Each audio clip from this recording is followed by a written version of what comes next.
Welcome, everybody, back to Something to Complain About. I'm A, here with T. T, how's your week been? Oh, it's been great. Hey, how has yours been? Mine's been okay. It's been a little crazy. Yeah, 4th of July, right? Oh, and I'm Yeah, getting I'm getting tired and cranky. But I tell you, I learned something yesterday. I thought I was teaching my man something, but I actually have learned something myself. So my husband was listening to REM's What's the Frequency, Kenneth, and which I think every Gen X knows that song. Yeah. I And think so, yeah. um, yeah, except maybe you. I don't know. You I'm going to kind be of real honest here. I would have to go listen to it to make sure that I know what you're talking about. But just so our oh listeners understand, T is not even remotely surprised by that comment because I am horrible at remembering songs. and that between A and me, I'm the one who's had a little wilder life. So A little bit. anyway, my husband was listening to What's the Frequency, Kenneth, Hmm. and I was walking by doing laundry or something, and I go, "Oh, did you know that song? The song is about Ted Koppel being attacked or was almost attacked by a mentally ill person, and that person kept saying, 'What's the frequency? What's the frequency?'" And that's where the song came from. And my husband, who is also very, I'm going to say Gen X pop culture savvy. I don't know how pop culture savvy we are today. He goes, "I've never heard of that story." And I'm like, "Oh, well, I'm gonna go ahead and look it up." So the actually I did a quick Google search. It wasn't Ted Koppel, but Dan Rather. And that the Really? incident really did happen. Yeah. He was um it was in the mid 80s or early 80s, and the story is kind of fuzzy if he was out after work or he was leaving work or something, but he was approached by one or two mentally ill individuals and was mugged or attacked, and one of the individuals kept saying Kenneth was the frequency. And Hmm. actually, the story ends in a very sad way. They never caught the individuals who did it. Dan Rather was able to get away. Um, but then several years later, this individual actually went to, um, I think they said NBC studios, and killed an employee there. So very mentally ill person. And so that was the story that I heard, that REM had heard about this, and then that inspired the song. But then I found a link to a magazine where Michael Stipe, who of course was the lead singer of REM, was interviewed about 5 or 6 years ago. And he said, "No, that wasn't it. The song is actually about not understanding the younger generations." Hmm. So I don't know. But anyway, again, It's it was pretty just wild, kind of isn't it? fuzzy. Yeah, I mean, it is. And I don't even know where I'd heard that. And I don't know why I replaced Dan Rather with Ted Koppel. And my I mean, husband had they never were heard of it. they were on TV at the same time. One was Well, they were. CBS, the other was ABC. That is true. And they retired at about the same time too, right? Like they were like in direct competition for views, weren't they? So I think Dan Rather was like the evening news, and Ted Koppel was like Do you remember Nightline? Oh, yes, that's right. And actually, okay, because Nightline started, I think, during the Iran hostage crisis, like in the late, what was that, in late 70s? And then Yeah, early. they just, Well, it would have been in the 80s because Reagan was, well, it late, depends. Part of the Iran Contra trials were for Reagan and his administration, so no, no, no.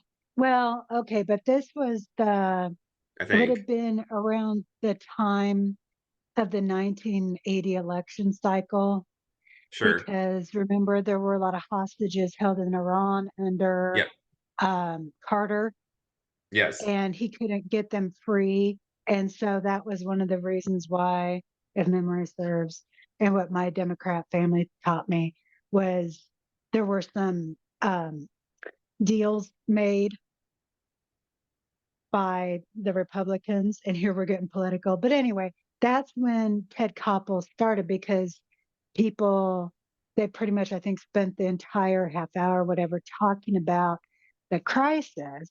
And then he stayed on Nightline until he retired, I think is the story there. But yeah, Dan Rather and Ted Koppel, you really didn't get much bigger than that as far as like, growing up like trusted news. Hmm. So anyway, but an incident happened. It was Dan Rather. They didn't catch the individual. That individual ended up killing somebody else. And then years later, Michael Stipe was like, "Yeah, no, that's not what we were singing about." And it actually is one of those songs that when you listen to the lyrics, like it has never made sense to me. The song. Yeah. Yeah, the lyrics just do not. And I always just figured because I thought, oh well, it's if it's about this attack, well then of course it's going to be kind of, you know, it isn't going to make much sense. So anyway, Yeah. but that We were conversation barely and 10. Like I don't think we were not quite 10 when that happened. true. I don't even remember it happening, so No. I don't know. But it did lead me down memory lane where, and I remember I was so pissed off at the time when I was studying in London. Some of my housemates who were like very, very wealthy went to a party. I couldn't afford to go to it, but they met Michael Stipe. Oh, you So missed yeah, out. I missed out. Michael Stipe was there. There were some supermodels. I can't remember who else, but I remember one of my housemates, he came back and he's like, I talked to Michael Stipe. And I'm like, we're on YouTube. I've already said pissed off, so I'm not going to repeat what I actually said. But that was probably one of the most devastating moments in my life as a 20-year-old. So close, yet so far away. Missed out on seeing Michael Stipe about 28 years ago. You were gypped. I was, I was. And I guess he was a pretty cool guy. So, Well, you'd think he'd have to be, right? I To be the lead singer of REM. yeah. But you wonder though, does anybody outside of Gen X listen to REM?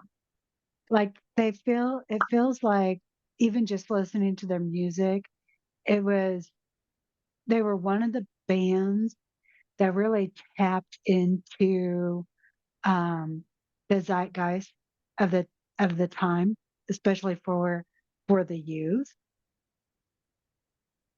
My guess And it's like is it was primarily Gen X. I don't think boomers were particularly interested. probably not. Maybe I'll ask my little Gen Z mentee. I'll be like, REM. That mean anything to you? Yeah, No. that would be interesting. Uh, yeah, it I would, think wouldn't it? it would be interesting to ask our millennial friends or family members too, like, do you remember Yeah. REM? Because I think their answer would be, what? Who? What's that? Because I mean, I'm thinking like, I mean, I know they became big in the 80s, but it seems like so so many of their best known songs and albums and stuff really came out that like junior high to college where I don't know, it seemed like whatever they were singing about was very, very relatable. But it was also one of those groups that like if I started playing one of their songs, my mom would just be like, "Oh my God." So which also, but you know, she also did that with uh Nirvana and so many others as well, where it's like that's just noise. So I mean, I think maybe mine Nirvana was, is also sort of primarily Gen X as well, right? Like oh the yeah, minute you say yeah. Nirvana, I immediately picture the album cover that I'm sure everybody else pictures too. It does. Well, and just even like I took a group of individuals to a basketball game a couple years ago. And you know, these individuals were from like 18 up to about 50. And during halftime, they started playing House of Pains Jump Around. And like all the people who got up and actually started like dancing appropriately to the song where you are jumping and you're doing that. Like all of us were like Gen Xers. And we're like, yeah, this is how you do it right here. And like I remember one individual, she's like 19 or 20, she's like old people dancing. And I'm like, yeah, but this is cool dancing. Shut up. Watch and learn, kid. Watch and learn. We know what we're But doing. we know what we're doing. Yep. Except I can't jump around as good as I used to because the old knees and the hips sometimes. But that, you know, still do it. But it took And you I on a got to nice take a little break trip and get down memory going. lane, though. It's kind of Yeah. interesting how just the spark of the song moves you through all of those memories. I think Yeah. this is a testament to something we don't like to admit, but we do every time we have this conversation, is that as we are getting older, Older. right? Like for Gen Z and Gen Alpha and even sometimes millennials, I think, especially the really young millennials, I think they don't have the ability to go through all of that. I mean, just think of how many memories you conjured up with one song. Like and how it took down that whole road of Dan Rather, Ted Koppel, Oh, all that yeah. fun stuff. Back living in Yeah. London. I mean, you've got a lot of memories tied to something that is quintessentially Gen X, like REM. Right. And the thing is that what's the frequency, Kenneth, is my least favorite aria. Because I Well, that's remember probably because you somebody, weren't quite sure what it meant, right? Like you struggled so well, much with there understanding it that there was there was somebody, and I can't, and it might have even been like MTV or VH1 at the time, or a friend, but or a roommate, but somebody used to just play that song over and over and over again ad nauseum. But yeah, you know, this whole conversation, I mean, it really does kind of go back to, I think that's one of the benefits of age, right? Because yeah. that nostalgia and the just becomes stronger and finding the connections within all these memories that may loosely tie together come together. Mhm. And it's actually kind of funny, Abe, because I think this whole walking by randomly listening to my husband, listening to him sing, or excuse me, listen to REM yesterday really ties into what our topic is today, which is Basically, you're you're gonna love this. Core value for Gen X and primary descriptors for Gen X. And this all actually comes from one of the clickbait articles that we love to click, and then there's all kinds of ads.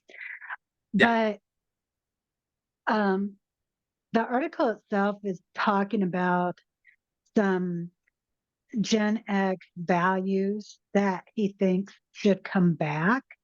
And for our audience, we're actually going to spend another one or two episodes talking about pieces of this article because it did generate a lot of conversation between the two of us. So, what we're going to talk about this episode are three core values of Gen Xers identified in this article, and then four descriptions. So, A, are you ready? I'm ready. All right. Let's do it. Whatever, right? Whatever. What's the frequency, Uh, T? I don't know. Neither do I. I spent almost 30 years trying to figure out what the frequency is. And that's gonna be one of life's great mysteries on my headstone. What's the frequency T? Well, and it's kind of If funny I was that you think like I mean, that's sort of emblematic, I guess. I'm sort of tripping over my words here, but that's a little bit emblematic, I think, of one of the first values, right? The article right. talks about skepticism as a Gen X core value. And so when you approach the song and you're trying to understand it, you're like, what on earth is going on here? Right. It's kind of how we developed in general, which was like, yeah, I don't know if I believe that. Is that real? Like, that's how our brains were sort of made to function while we were growing up. So skepticism, this is one that I definitely agree with. I think as far as a core value of Gen X, I think we are still typically very skeptical. Um, Mhm. and I think part of that's also just the whatever, right? Like that is so also part of being Gen X. Like we're not entirely sure that we're typically being told the truth about things. Um, so skepticism I think is one of those that I would definitely agree with as being core Gen X. I don't think we ever outgrow it. In fact, I know we Yeah, I don't don't outgrow it. well, because I I think, it was I mean, think about when we were born and then when even before we entered like elementary school, older Gen X were born during Vietnam.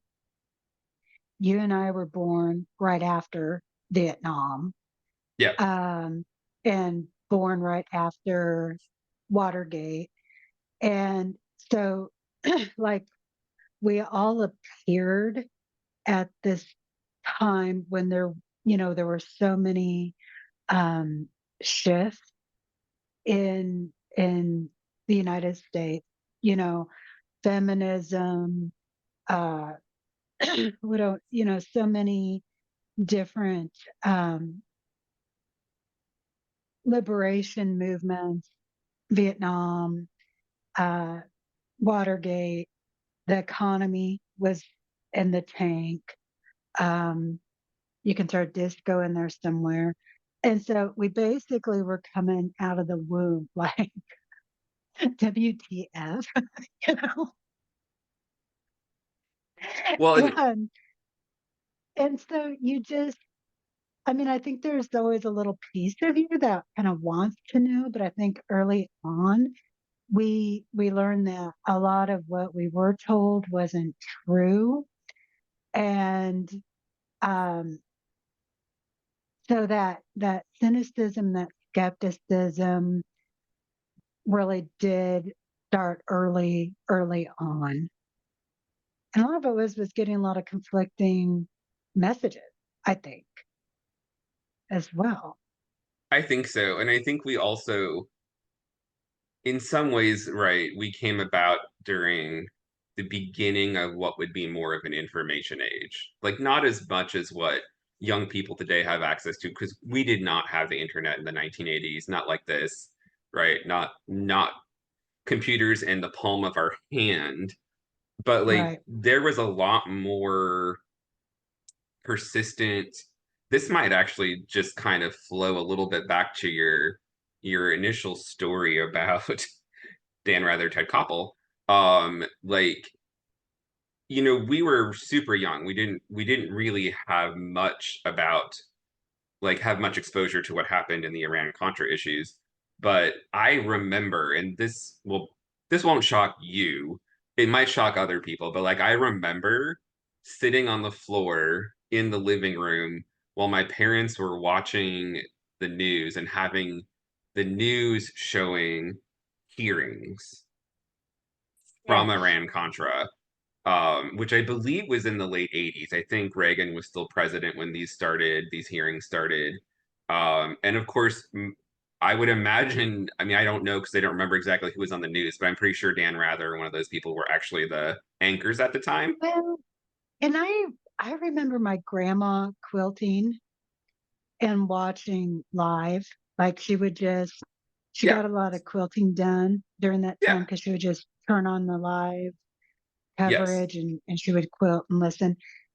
And I remember being young enough to be like, it was something big, but I never could, like, I just didn't get what it was about. Oh, I totally didn't know what it was about. I had Right. no idea what it was about. I just knew it was on. And I knew the reality was very clear. People didn't trust the guy in the chair. And the guy in Right. the chair, most of the time that I recall, and maybe you recall this guy too, was Oliver North. Yep. Um, Not sure if any of our listeners will remember that name or can Google it, but I remember him sitting in the chair, and I remember that there was a lot of angst about dishonesty, right? And so Now, I think was his assistant Fawn Hall? Was that her name? Dawn Hall? Fawn? I don't Because he had a remember. really pretty assistant. Hmm, Um, and like I think she even was like in a couple movies or TV shows after that because she was very photogenic. But I yeah, remember her. That's how I learned what a shredder was. right. Was from from the trials. 'Cause I'm like, oh, what's that? So Yeah. I yeah, remember just I don't like I said, I don't remember what it really was because I don't remember. I couldn't even, I'd have to go back and read about it to tell you what the entire trial was even about. I just remember the hearings, the overwhelming feeling of somebody's lying here and they're trying to catch him in the lie, and the constant, persistent reality that like maybe these people who are supposed to be in authority are not actually trustworthy. well, and don't you think because it happened so relatively soon after like Watergate that the adults were just not having it anymore? Yeah, yeah. And I think that's Like, part of where our skepticism also comes from, is that we heard our parents consistently talking about not trusting the government, right? Like, mm, the government can't do anything, the government's not good, like whatever. So I think for us, as we started, in those more, because like we would have been roughly 10 when the Iran Contra hearings started in the Congress. To consistently hear that kind of stuff from parents, I think right. probably colored our ability to trust not just anybody, but specifically authority. Like that dude was I don't know, was a 3 or 4 star general. I can't remember. Should have been somebody we could have trusted, but clearly we Hold couldn't. on.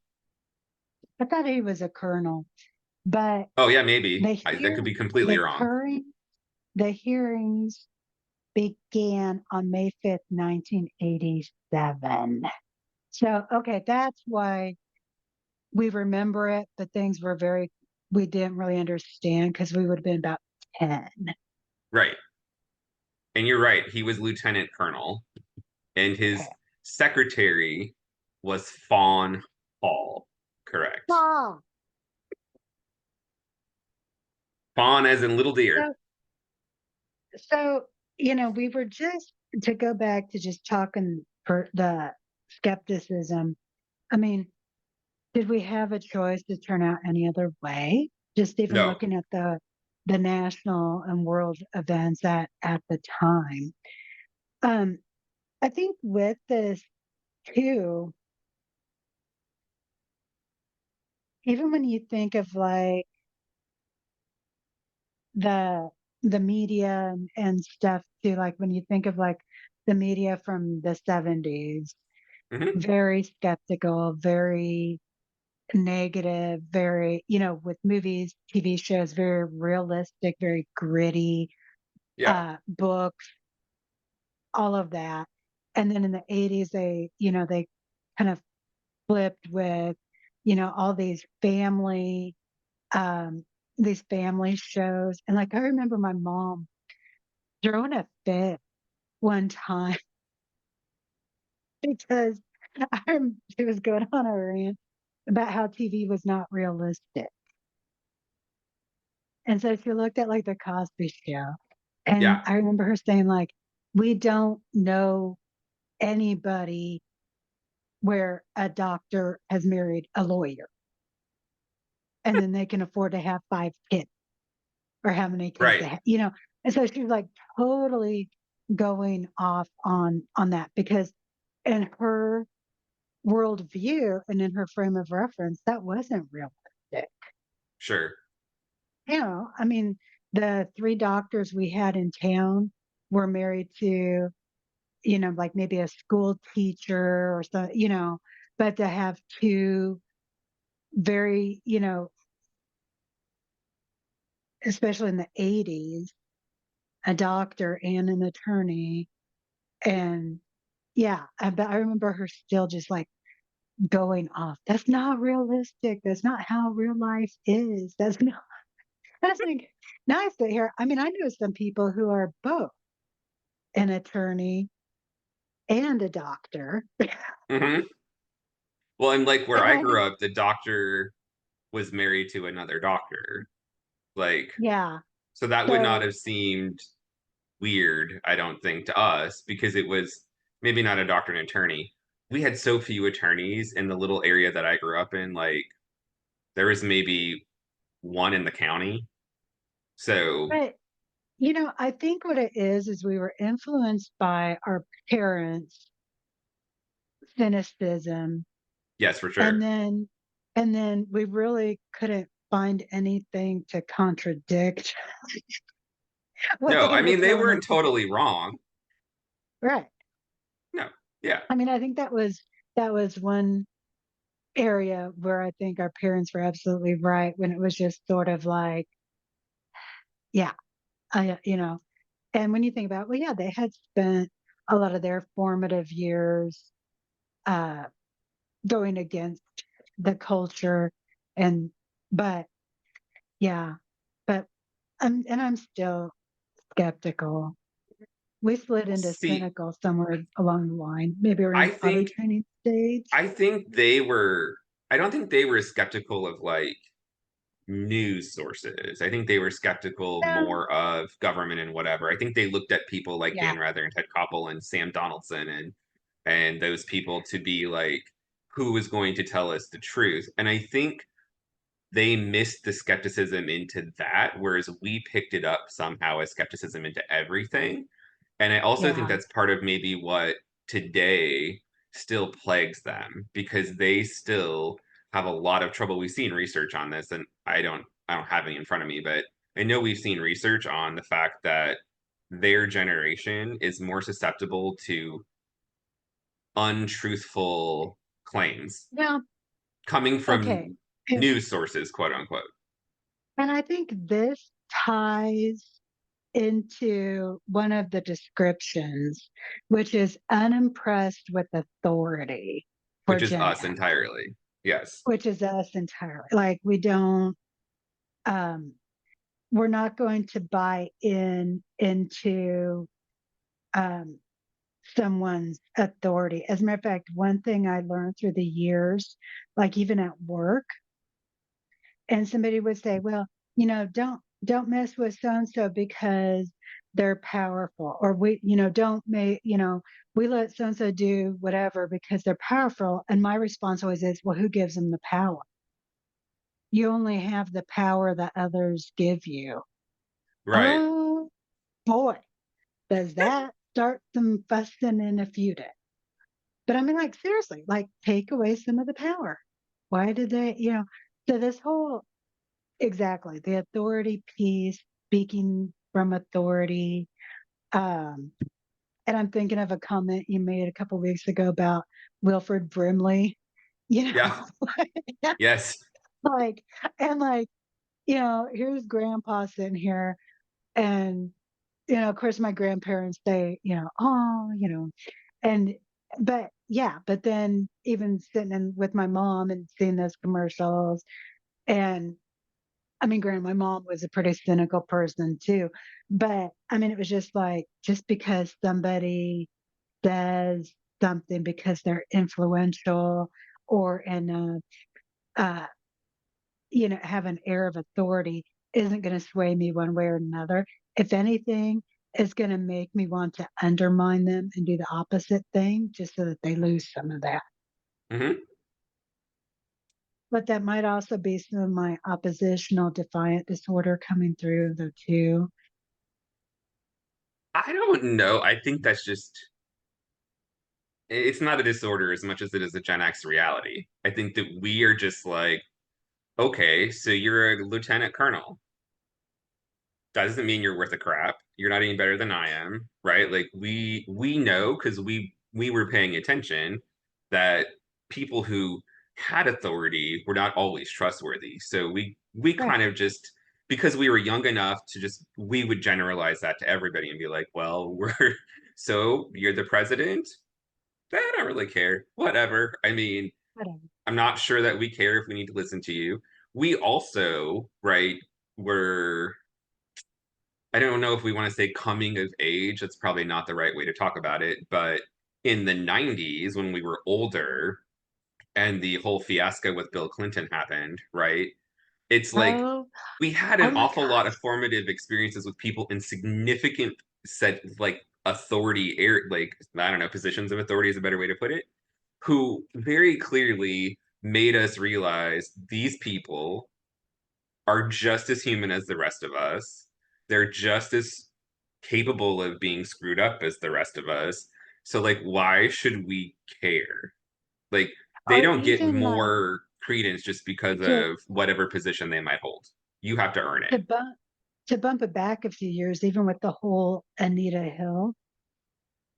Yes, in the late 80s, right? With, Yeah. Late 80s, early 90s. yeah, it Yeah. would have been early 90s But because he was appointed by the first Bush. So that would have been 88 to 92. So, yeah, okay. Clarence Thomas would have Because been I like do. 1990, maybe. Okay. But I remember, and I think it was you. Did you buy the Star Report? Somebody did, because we were in college and somebody bought the whole whatever 1,000 pages or whatever Star Report because the campus bookstore had published it. Really? And yeah, and I don't like think it was day me. of, they went and they bought it and then they read it. Yeah, I don't think I ever read it. So that must have been another Gen Xer that we know. Yes, when it was you, but it wasn't you. I don't remember it, but it sounds like something I would do. I I mean, just don't but remember granted, it. I mean, we were also jaded and dead inside even at that point, and there was still a lot of flannel wearing. So I, yeah, I know it wasn't me because I didn't I didn't care enough Yeah, no, it to came read it. out. It looks like I just Googled it. It came out in January of 98, which is before you and I met. Uh-uh. Oh. Nuh-uh, we met in 97, didn't we? 98. We met in 98. August of 98. Yep. So who was the weirdo that walked by with the whole diary Hey report now. if it wasn't you? somebody somebody who was skeptical and unimpressed with authority, Tell me writing or about just that. really wanted to read some interesting stuff about Bill Clinton's private I'm life trying that wasn't so private anymore. I'm trying to think, I'm trying to remember if I was hanging out with any aspiring attorneys or politicians at that time. I don't know, but I remember sitting there with our mutual friend T and somebody coming by and they were carrying that big report. And like, I started reading this and I'm just like, I need to go out and have a cigarette or something. Yeah, yeah. Um, which pretty much covered, oh, that was 2 decades of my life. But here's one you may or may not agree with. One of our core values is fun. I don't really know how to feel about that one, to be honest, T, because I feel like we probably always wished we could have had fun, but I feel like we were not typically allowed to have much fun because we were too busy, like, just trying to stay alive while we were running around drinking hose water, right? Like, I mean, we had some fun as kids, I'm sure. I know we did. But the older we got, the less fun it was, right? Like, we had a ton of responsibility.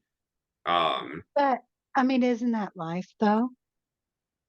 well, it was for us. I don't necessarily know that it is for some of the younger Uh, generations at this point, right? Like, I think this is more maybe it is something that we share, but like I like what kind of fun are we talking about here? Is it just that we well, don't I'm care not, about the things around us as much because we just want to be left alone and do our well, thing? and Or that's the issue. It's just the word fun. Like there's no quantifiers, no descriptions. But I'm wondering if, and this ties into another what they call core value, which is that informality. I mm, think I, and looking back, and even today, I think we have, maybe we wouldn't call it fun, but we have a lot of good times that are very spontaneous, that are, and they may be very, very brief, sure. but they exist Hmm. and we don't necessarily plan for it. But when the moment arrives, we go for it. Like, think about how serious we are. And, professionally, you and I are very serious professionals. But then, even just being together, how much do we like sit and laugh? And how much when we hang out with friends who are about our age, do we just sit and laugh and we have a good time and we have fun? That's true. So maybe that is, or maybe we treasure fun because we have had a dearth of it. I don't know. That's I think that's a good way to look at it. I would agree with that. It is incredibly ambiguous. Like there's no descriptors, like you said, so we can kind of interpret that any way that we want. Well, and I'm also thinking like, and this is terrible, but um, there are some things that I find absolutely hilarious that would not fly today. Like somebody Yes, younger would be like, "Yeah, that's not funny," and I'd be like, "Yeah, it is. It is hilarious." Um, and I do think there is when you're looking at we're kind of that group where the PC culture was rising, but we also were the generation of, like the teen sex comedies, yeah, the very, when you think about a lot of the irreverent comedians at the time, the comedians that we grew up listening to, but well, maybe not at your house, but I mean, like the comedians my parents listened to, um, that, today, if I were to share with somebody who was young enough to be my kid, they'd be like, yeah, no, no, that's not funny. We don't joke about that. Same thing, like we've had conversations with like our parents or our grandparents, like, grandma, we don't use that word anymore. Yeah. You know, it was Yep. kind of not saying that what I laugh at is racist or sexist, but it's that um, finding humor in Yeah. stuff and the the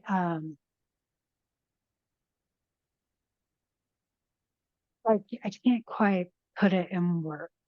But like if I see something and it's funny and it's just really like an odd thing, you or my husband would get it, but somebody a lot older or somebody a lot younger would not see Yeah. just the yeah. Um so maybe that's what it is. But then again, on the other hand, like what psycho doesn't like to have fun? Like when the opportunity arises, most people, True. and you're actually Want to looking have for fun. right. You know, Yeah. Cindy Lauper. Girls just want to have fun. This is Hello. true. Yeah. I think the informality and the skepticism also, so they also describe, right, us as Gen Xers as self-reliant, independent, which I feel like those are pretty much the same thing. Um, I think that's what those two lead to, right? Like our Right. just sort of our ingrained skepticism of authority and of Right. reality, honestly, um, and of other people in general. Like we have grown, we've kind of lived and survived and understood that we can count on ourselves and that's about it, right? Like there are very few other people we can truly count on to do whatever, to survive, to get, through something. We can count on ourselves. So we're skeptics, we're self-reliant, we're independent, all of that goes, I feel like, together. So I think I agree with their take on those for sure.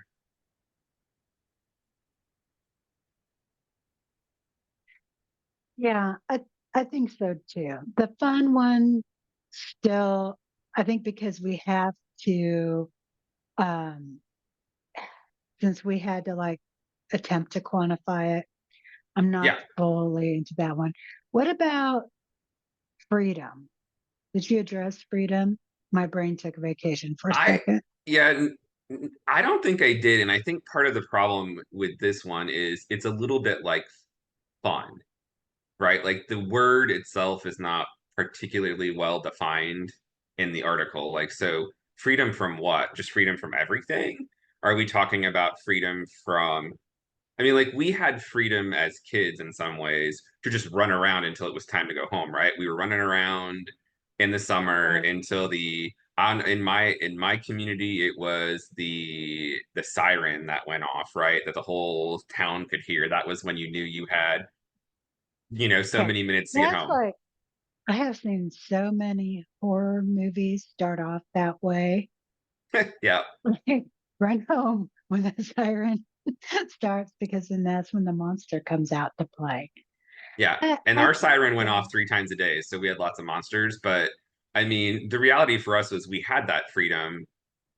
And I don't know if they intended to give us freedom with that or if they were intending for us just to be out and about and out of their hair, right? Like we were not in their way. We could just go learn how to do stuff. Um, so we had that kind of freedom, I think. And then beyond that, I suppose the freedom also comes a little bit with that independence piece of it. Like Hmm. we do tend to want to be free from not just influence of other people, but sometimes like profound total connection to other people because we're skeptical and because we're fairly self-reliant. I think in some ways having the freedom to do the things that we think are important, probably that I would understand if that's kind of what they're getting at. Wasn't Well, totally and clear though. I think the freedom to kind of ties into we had, maybe not in reality, but we had the perception of so many options Uh-huh. when, like graduating high school.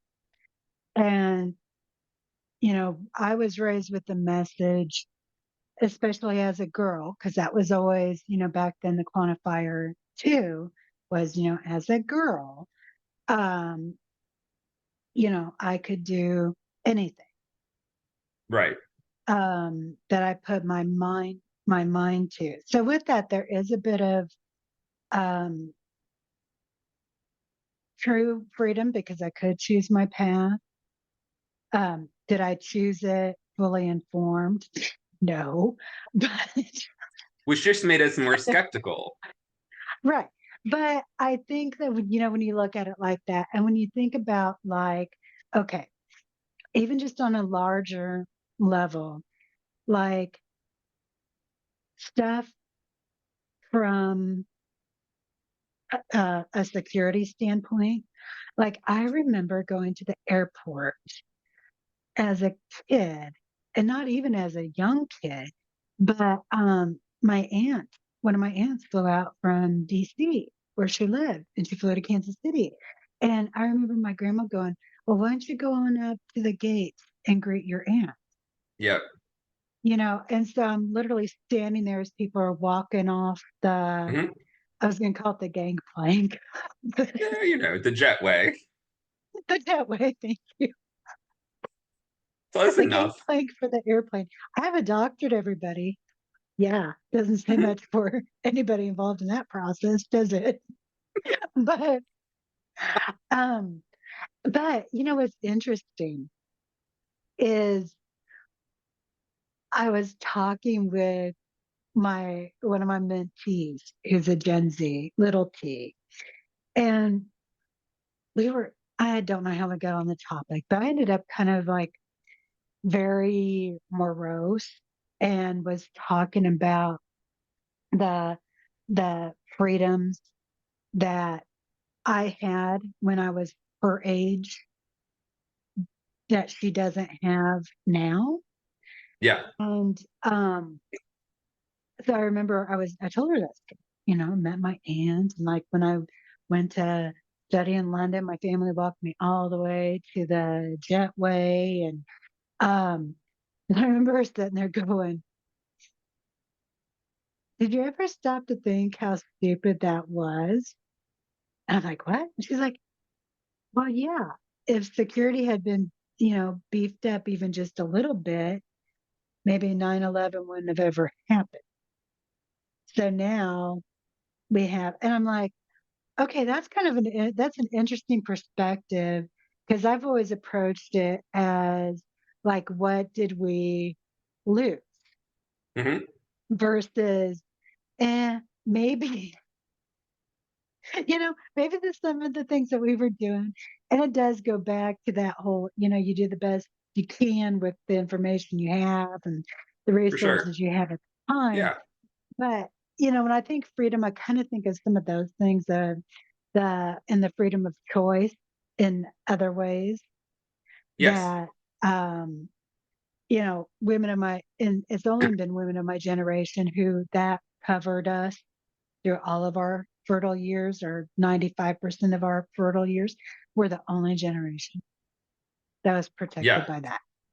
Yeah. Um, so when you think about that, last time we had a really good economy was, um, and we did grow up, I think, even with everything else going on. I remember growing up and having, and don't shoot me for this, a sense of optimism Right. for Yeah. my own future. Yeah. And there's a certain freedom to that, Yes. as we've talked about in other episodes, I don't think the youngins have. No, I agree. I mean, just for fun, the first time I flew on an airplane, I was a junior in high school. It's the fall of my junior year, and I flew from where I was growing up down to Dallas Fort Worth. So first time on a plane, my parents walked me to the gate, right? Yeah, They walked me yeah, back from the gate, and it just seemed normal. And now, like one of my friends, from school a long time ago, sent one of her kids to visit a few years back here, and he flew by himself, right? He was 13, 14, whatever. She put him on the plane in Nebraska, and we got him off the plane here. And I had to go to the ticket counter with the printout from her reservation saying that I was picking him up in order for me to go in to get him. Like, I right. had to get a special pass so that I could go through security. I had to go do all the same stuff, take your shoes off, take your belt off, whatever, just to Just go retrieve the kid, which would never have happened in our day. They would have just walked you to the right. gate, met you at the gate, ready to go, no big deal. So that was definitely, I mean, there's always this balance, right? And we didn't think of it then because for us, that was normal, the balance between freedom and safety. And it takes us a little longer to get to the airplane, and we can't go in with people anymore necessarily unless you all go through security. But we had Well, some of that freedom. this this makes me think of two times, two times in my life I've been greeted with a sign at the airport. Yeah. And the first one was when I was coming back from London, Hmm. and that was pre 9/11. So, of course, my family right there, you Yeah. know, Yeah. and, um, and that was wonderful and special. But then I also remember a few years ago coming home from Spain and um, seeing you two waiting for me at the bottom of the escalator with the sign saying, welcome, Charlie's mama, Yeah. which I still have Oh, in nice. my office. Yeah. And so I guess overall, it doesn't take away the special because I remember both of those so acutely. Yeah. Um, I that mean, you we all can't, complained about it initially. Like, we gotta take our shoes off, we gotta do this, we gotta do that. But we also all just got very used to it because we could still right. do what we wanted to do. Our ability to travel really didn't change. People still fly like crazy. We just, like your mentee noticed, right? Or whoever you had mentioned, right? Yeah. Noticed like, okay, that was stupid, but we didn't know it was stupid because nothing like that had ever happened before. Now, the optimism piece of this, I also share, which I know sounds weird because, we're who we are. But when I graduated and I left the town of 400 people that I grew up in, and I went to a town or a city, of seven, 800,000, whatever it is, that was a huge deal. I was so Oh, excited yeah. to go. I'd been sold. I think we talked about this also in a previous episode, right? And I believe very strongly we were completely bamboozled and swindled and all that stuff when it came to education because we But, believed we but had to freedom, get a degree, we had the freedom of choice. right? We had the With freedom to some very choose. strong, with some very strong messages and Yeah, expectations attached. of But course, pray but we continue. were optimistic about our future because we were told by the people we trusted this was the right way to go. And at some point, I think we So, also figured out that wasn't totally true. So okay. our skepticism becomes So, more entrenched. so I'm thinking there is, you bring up a good point, and there's some blind spots with our skepticism and our cynicism. Yes. And it goes back to, and you bring it up, that trust piece. We still have trust. So even though, we were pretty jaded early on, very cynical, very skeptical, we still had trust and we Yes. still had some optimism and some I guess, faith as Mhm. well. Um, so in Eh, retrospect, we probably should, there were some definite blind areas that we should have practiced a little more skepticism. yes. But some of that too goes with, I think, just your the adolescent development and your brain Yeah. development, because now we know your brain isn't fully formed till what, your mid 20s. Yeah, 23, 24, 25. Yeah. So, um, you know, uh, having making major life decisions 17, 18, 19, 20, Yeah. 21 probably shouldn't be happening. So there's a lot of things that I think, and now looking back and stuff, it's like, yeah, my brain was not, No. it wasn't fully, fully cooked yet. No, not until we were well into the hole. Like we'd already dug pretty deep by the time we realized we had dug pretty deep, and then by then you're basically committed. So it is what it is, unfortunately. And I think that's why our younger generations, like we talked about before, are able to look at us and they're not falling for it as much. Yeah. Like they're And like, that's, these guys figured it out too late. We're now figuring it out from them. Which, that's kind of like how we learned from our parents to also be somewhat skeptical of authority, yeah, skeptical of, whoever. So we took it a few steps further. Now our Gen Z millennial, maybe not as much millennial, but definitely our younger millennials, our Gen Z and some of our Gen Alpha, they're taking it another step and but, being like, maybe we don't have to do these things. and I think that's okay. It makes me think of a book I read years ago, and it was, um, Women Who Run with the Wolves, which was very big in the 90s. Yeah. And but at the end of the book, the author kind of talks about how she visualizes, um, each generation of women. They're like standing on each other's shoulders. And the older I get, the more I believe that's true. I move things forward just enough for the next generation, and they'll keep Yes. pushing forward. And a lot of these changes, they are generational. But according to this article, these were this is it. This is Gen X boiled down into a nutshell. Don't quite buy it. Not all of it, no, but I think it was a good springboard to think through the idea though, right? Like it's hard to pigeonhole any of us. That's just not who we Right, are. But right. we're definitely skeptical. We're definitely self-reliant and independent. We're absolutely unimpressed with authority as a rule. So it's Even when not we are totally the authority, wrong. I'm even when kind we of are curious. the authority, I'm not impressed. I mean, as long as I've known you, you've never been impressed with authority of any shape or any kind. No, So this is no. not new, but it's cool. I mean, I think it's a good article. I think it's got some good points. I think Yeah, it in some ways it does nail us a bit.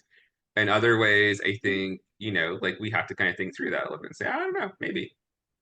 Whatever, right? Whatever. So, so the next, I know definitely one, if not two episodes, possibly three, we're going to delve into some more pieces of this article.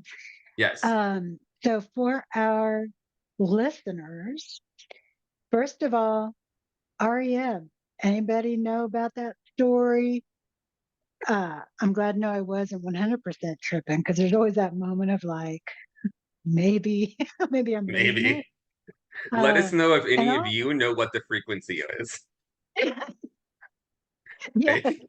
What's the frequency on that? And then also, absolutely let us know whether or not you agree, disagree, want to argue with, want to embellish on any of the core values and descriptors of Gen X. Definitely be civil, and then click.